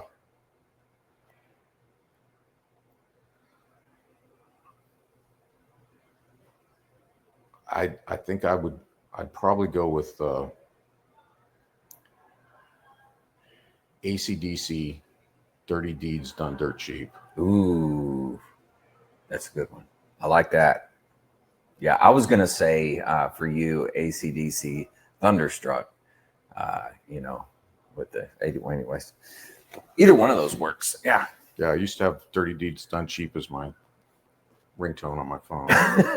That's awesome. All right. What animal best describes your time in the military? Pertaining to me? I'd say a wolf.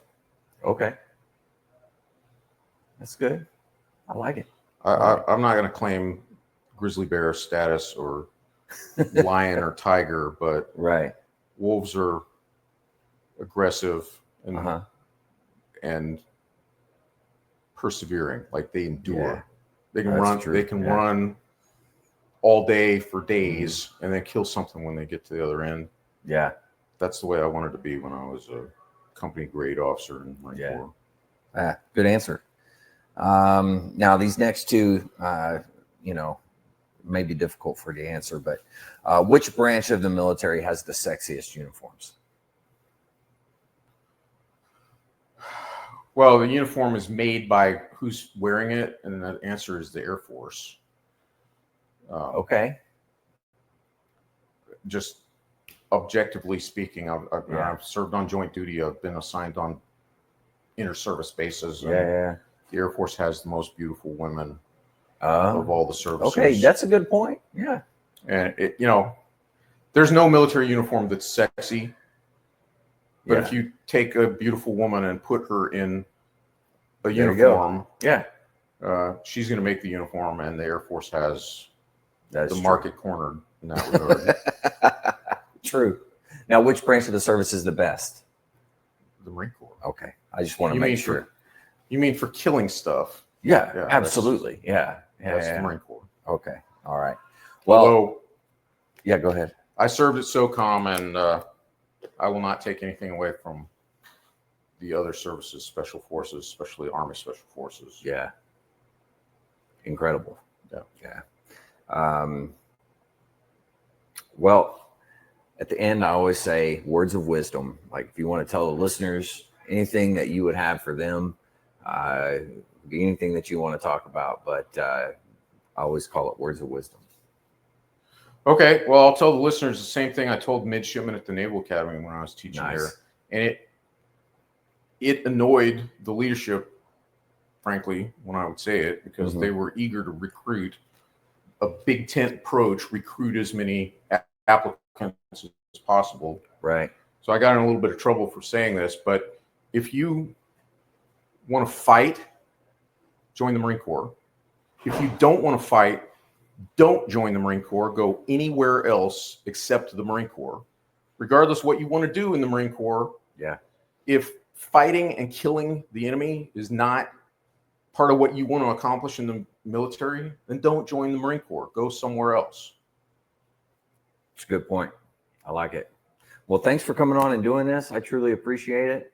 And then just like always, I'm going to end it with talking about veteran suicide. But Okay. to all the listeners out there, if you're struggling, you need help, anything like that, don't forget the VA does have great resources. You can always dial 988, press option 1. You can always text 838-255 or go to veteranscrisisline.net and click on the chat icon. Any of those options will put you in contact with somebody that can help you out. But remember, one veteran life loss is one too many. I care about you. I know you care about them. The veteran community cares about you, so please reach out for help. And if you're out there, you're not struggling, reach out to the buddies that you served with, ask them how they're doing. If they need that helping hand, please give it to them. All right. One last time. Thanks. Truly appreciate it. Semper Fi. All right. Semper Fi. Stay motivated. Change your socks.